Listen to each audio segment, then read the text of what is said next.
Hola a todos, hoy nos encontramos con dos importantes ingenieras de la constructora Odico Limitada. Ellas son Patricia Quintero y Angélica Celis. Patricia Quintero es la encargada de compras y presupuestos desde hace ya aproximadamente 5 años y Angélica Celis es una de las encargadas o ingenieras residentes de uno de los tantos proyectos que ejecutamos en esta empresa desde hace ya aproximadamente 5 años. Bienvenidas, chicas. Muchas gracias. Bueno, sabemos que el conjunto de actividades de la cadena de suministros es un proceso ordenado y pautado de manera cíclica que describe la entrada de unas materias primas para luego ser transformadas en un producto final que va a llegar a nuestro cliente. Patricia, anteriormente analizábamos las operaciones del proceso productivo y comenzábamos con la operación de convocatoria. Por esto quisiera partir de esto y preguntarte cómo es la gestión administrativa. ¿Es eficiente, tardía? ¿Quiénes se encargan de esto? Cuéntanos un poco acerca de esto, por favor. Ok, este se hace a través del consorcio a la Alianza Colpatria y me parece eficiente ya que ellos resumen una serie de requisitos que debemos cumplir los que hacen la convocatoria o los que participan.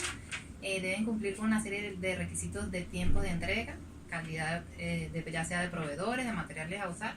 Y es eficiente ya que se tramitan a través de ellos, se centraliza todo allí, no hay que esperar información de otros entes, sino que toda la información se centraliza allí y obviamente ganan la convocatoria o la licitación aquellos que den una mejor ventaja en cuanto a su licitación, ya sean precios, calidad, garantías de trabajo. Ok, dicho esto, ¿cómo es el proceso de asignar el presupuesto si todos los proyectos constructores son totalmente diferentes?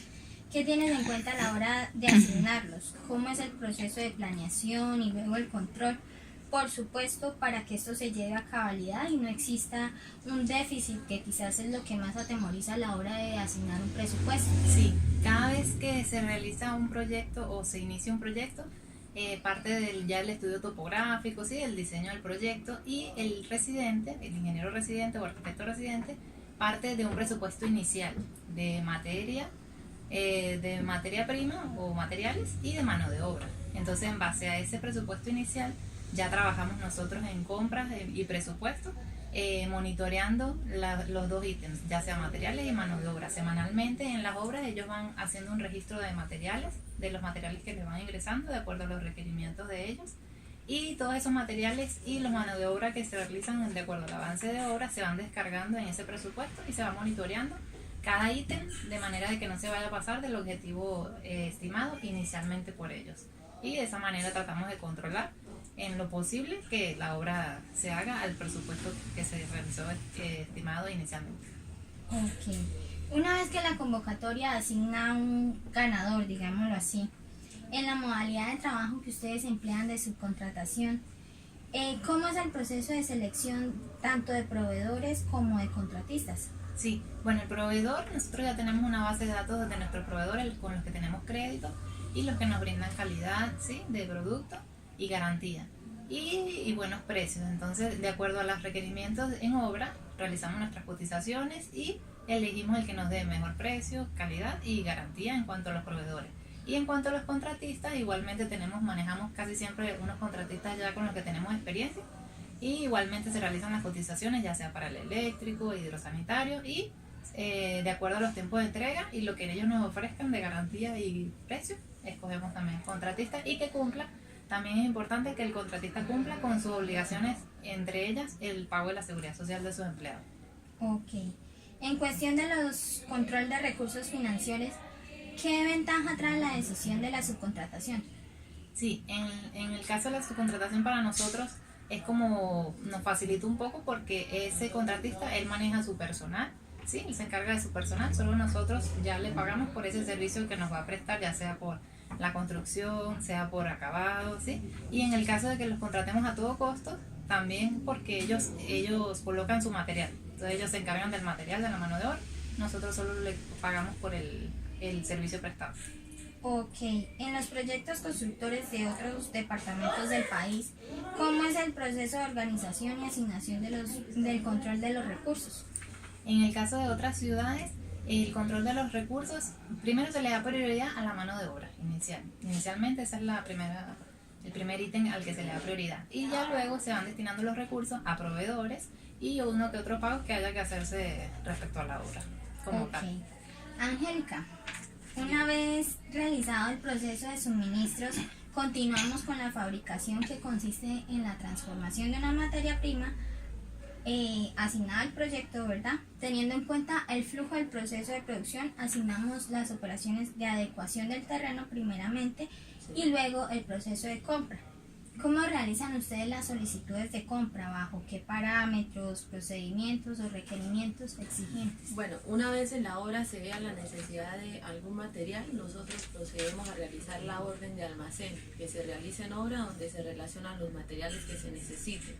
Esa orden de almacén es entregada posteriormente al auxiliar de compras, quien realiza la orden de compra, quien debe estar autorizada y firmada por el director administrativo, ¿sí?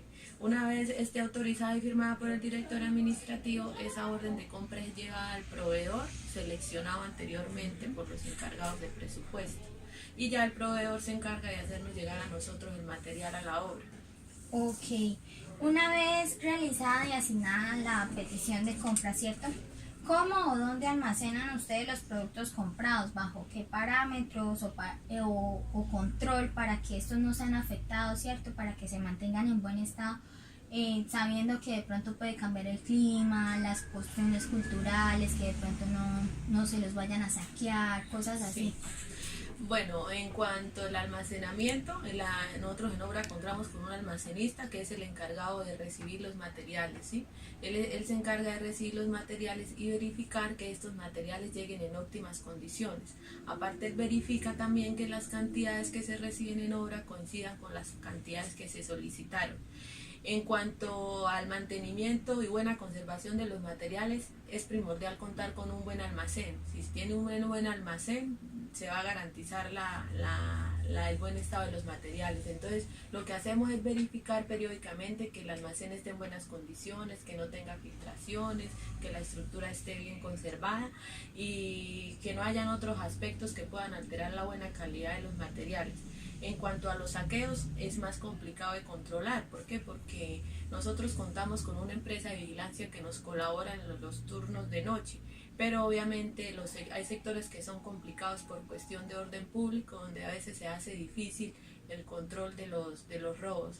Pero generalmente, o sea, nosotros nos libramos o contamos con la empresa de seguridad que nos colabora con ese asunto, aunque a veces es esto imposible porque obviamente siempre van a haber hurtos, ya sea por parte de personas externas a la obra o a veces hasta de los mismos obreros. Ok.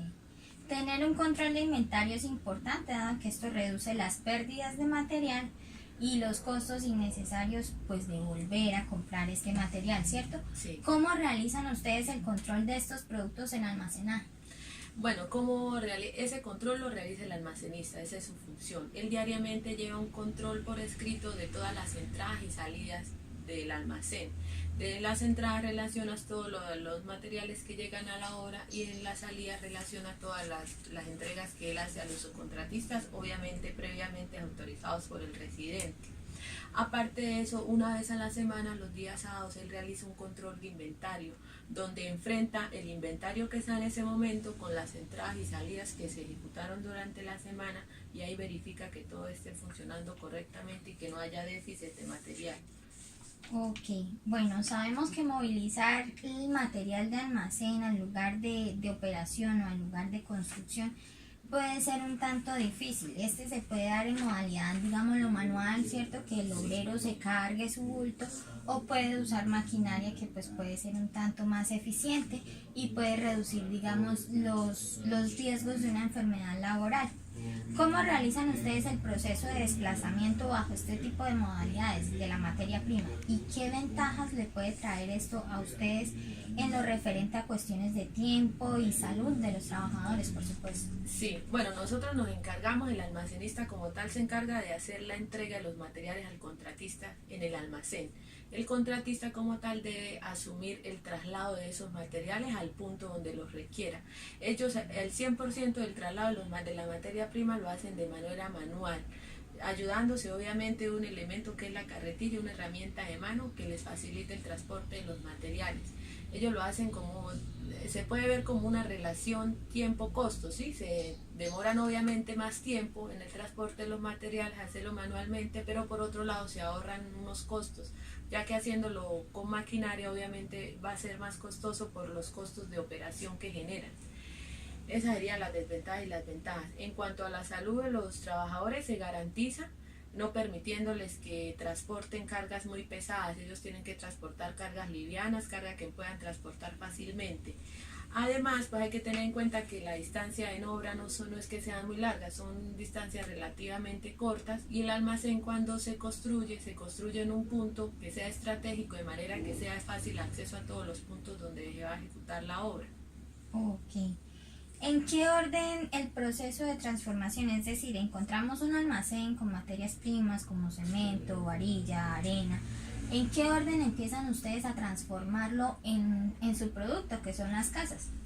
Bueno, el proceso constructivo, o así a grandes rasgos, sería primero replanteo, luego viene el proceso de cimentación, que es muy importante, que es la estructura de todo, luego viene la conformación de los muros, luego de los muros viene lo que es cubierta, luego pañetes, revestimientos, y por último sería instalación de accesorios y acabados.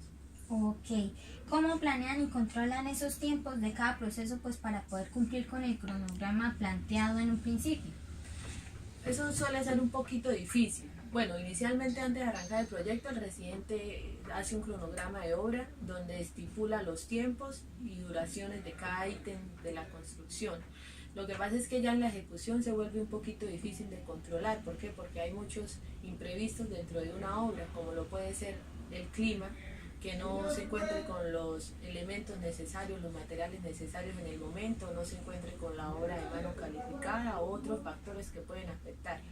Lo importante que es que esas afectaciones que producen el retraso, no sean muy significativas en comparación al tiempo total de ejecución de la obra. Ok, volvemos contigo, Patricia. Sabemos que el proceso de distribución se asegura de que nuestro producto terminado como tal llegue a nuestro cliente. Existen dos modalidades de entrega o de distribución. Una, pues por parte de intermediarios, o red de distribuidores a través de almacenes o comercios, y la otra es directamente a nuestro cliente. Teniendo en cuenta esto, ¿qué modalidad de distribución emplean ustedes? Ok. Nosotros, dependiendo del tipo de obra, si es una obra pública, va directamente al cliente, ya que nosotros nos encargamos de hacerle la entrega a las personas así, ya elegidas. Y en el caso de obras ya privadas, sí tenemos un intermediario que son las inmobiliarias, que ya se encargan de hacer el trámite de la venta de las viviendas, ya sean apartamentos o casas. Ok. Concluimos esta entrevista resumiendo que la cadena de suministros de la empresa cucuteña Odico Limitada comienza asignando proveedores, luego las compras de las materias primas, luego el almacenamiento, la transformación o la producción y por último la entrega del producto final. Angélica y Patricia, muchas gracias, mil gracias por su tiempo. A todos ustedes muchas gracias también. Nos vemos en una próxima ocasión.